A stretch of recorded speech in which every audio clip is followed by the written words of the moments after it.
Olá, professor René falando. Vamos falar sobre sociologia, então conceitos básicos dessa disciplina, tá certo?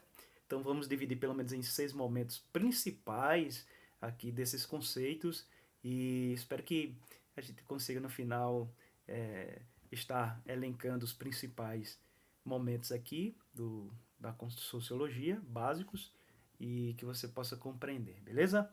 Olha só, primeiro a instituição social, certo? O que são instituições sociais? Definição: são sistemas de regras provenientes de uma série de valores compartilhados por um grupo social, representando formas comuns de pensar, agir e sentir.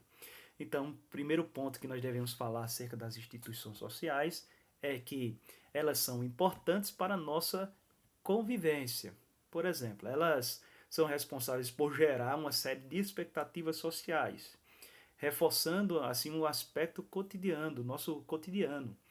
Nós podemos dar um exemplo de instituição social, a família. É por meio dela que nós somos inseridos no grupo social. Aprendemos a língua, a cultura, os valores morais, certo? Algo importante também que nós podemos frisar é que existem outras instituições sociais, como a instituição econômica, as instituições políticas, as instituições religiosas e etc. E nós podemos falar também de dois aspectos nesse 1.2, dois aspectos importantes das instituições sociais. O primeiro aspecto importante é que é a relação funcional que a instituição social tem com a própria sociedade, ok? Ela tem um papel funcional, é uma relação funcional com a sociedade. E segundo, ela tem uma interdependência das outras instituições sociais. Por exemplo, a família, que é uma instituição social, está inserida dentro de um contexto de uma instituição política, econômica, muitas vezes religiosa também, certo? Então elas são interdependentes, dependem uma das outras. Um outro conceito importante também é o de papéis sociais. Então, instituições sociais, papéis sociais. Definição: conjunto de expectativas de uma sociedade que uma sociedade possui em relação aos seus membros em suas diversas funções sociais. Veja só, como o próprio nome diz, papel social é o que a sociedade espera de mim como indivíduo, certo? Esses papéis sociais, como vocês podem observar aí, eles possuem uma força coercitiva no indivíduo. Por exemplo, o estudante. Qual é o papel do estudante? Estudar, se comportar bem em sala de aula. Se ele não faz isto, então, de certa maneira, ele não está cumprindo bem o seu papel. Então, é uma força coercitiva. Ele tem que estudar e ele tem que se comportar bem. Uma outra questão importante são os papéis sociais que se dividem em 3 níveis. O primeiro nível é institucional, tá certo? O segundo nível é um papel individual e o terceiro nível é o papel interacional. Então, o papel institucional, por exemplo, da instituição família. Nós estamos inseridos dentro de uma família. Esse é o primeiro nível, digamos assim, de papel social. Dentro da instituição. O que é que se espera de mim como pai? O papel individual, né? Então, eu tenho esse papel na sociedade de forma individualizada. Então, digamos assim, o que eu sou, um papel que eu exerço, da forma que eu penso, da maneira que eu exerço. E o papel também interacional, que é o terceiro nível, que está relacionado aos relacionamentos, a interação entre os indivíduos. E o ponto 2.3, consequências por não corresponder às expectativas, justamente porque se nós, enquanto papel social de um indivíduo que deve se comportar bem, se eu não exerço bem o meu papel, eu posso sofrer algumas sanções. Se esse papel social está relacionado a alguma lei específica, eu posso sofrer sanções graves. Se não, eu posso sofrer sanções mais leves, tá bom? Terceiro conceito, família e socialização. Já falamos um pouco de família, vamos reforçar um pouco aqui. Família é considerado o grupo social primário, pelo fato de os seus membros possuírem laços afetivos e relações sociais mais próximas, pautadas pela afetividade. Existem várias funções da família, né? Ela tem a procriação, né?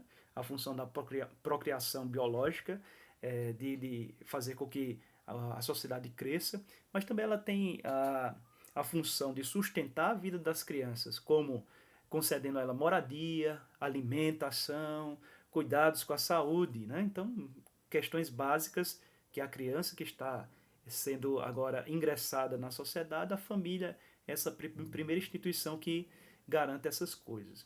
E outra questão importante é introduzir gradativamente o indivíduo à vida coletiva. Isso também é a função da família. Um outro ponto aí, o papel mediador entre indivíduo e sociedade. A família ela tem esse papel, ou seja, ela é responsável pela socialização primária, embora também nesses últimos anos a escola também ele tem assumido esse papel. Por quê? Porque cada vez mais cedo as crianças estão indo até a escola. Então ela também assume esses papéis, esse papel primário, assim como a família.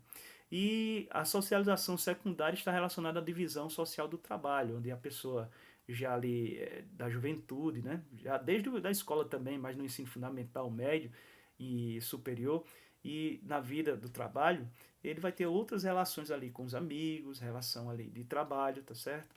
E assim vai se desenvolver, se desenvolver. Quarto conceito é a construção da identidade. A formação da identidade retoma os aspectos próprios da socialização sob uma perspectiva relacional. E o primeiro ponto importante aí é que o indivíduo ele é influenciado pelas interações cotidianas. Ou seja, a nossa identidade depende do olhar do outro, certo?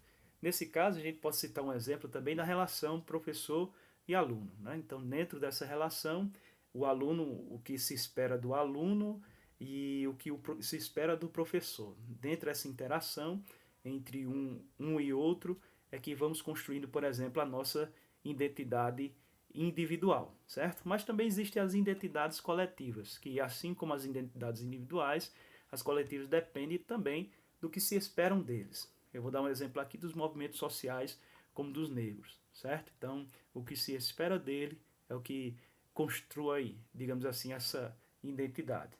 Um quinto conceito é o controle e desvio social. É definição. Em termos sociológicos, podemos comprovar objetivamente a força do controle social por meio da presença das autoridades e da tradição em uma sociedade. Primeiro que nós podemos falar sobre as autoridades nas sociedades tradicionais. Elas geralmente estão pautadas na idade e no gênero dos sujeitos. Geralmente a pessoa mais velha e homem nas sociedades tradicionais é quem tinham autoridades. Contudo, nas sociedades modernas, a autoridade ela muda, mediante ao sistema judiciário e policial que agora exerce um poder, né? Mas essa autoridade ela só pode ser exercida mediante uma exigência de titulação específica, ou seja, para ser autoridade ele tem que ter um título para poder sê-lo, e não como antes, que eram nas sociedades tradicionais, por idade, a pessoa mais velha, e por gênero, homem, numa sociedade patriarcal, por exemplo, tá certo? Um outro ponto aí seria a estratificação social, definição. Um padrão de hierarquização entre os indivíduos e grupos sociais. Essa hierarquização pode ser medida em termos objetivos, como níveis de escolarização e acesso ao mercado de trabalho, os bens e ao lazer, entre outros aspectos.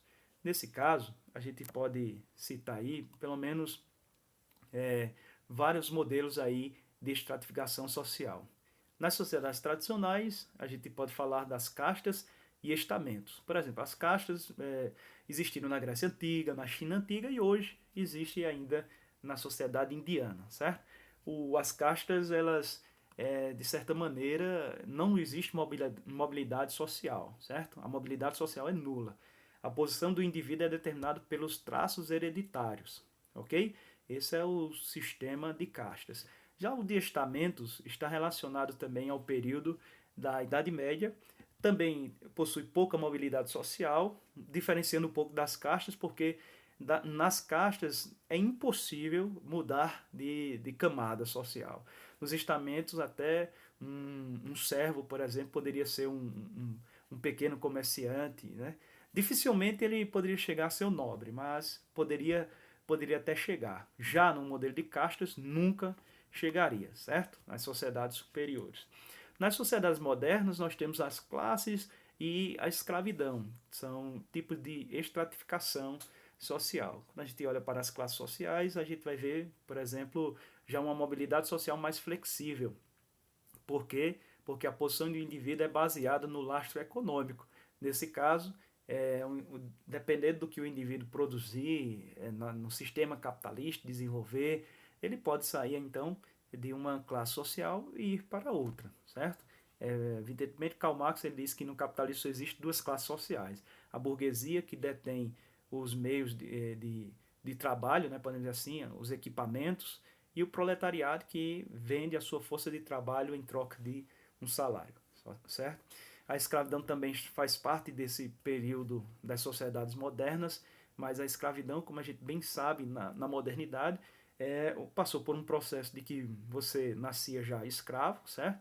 Conseguia a libertação mediante um pagamento que era muito difícil e que depois, diante de todas as lutas, a partir do século XIX, praticamente nas sociedades modernas, elas foram abolidas, ok? Então esses aí são os principais conceitos de sociologia.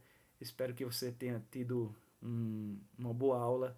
E se você não compreendeu algo aí, volta, retorna e escuta novamente, tá certo? Valeu!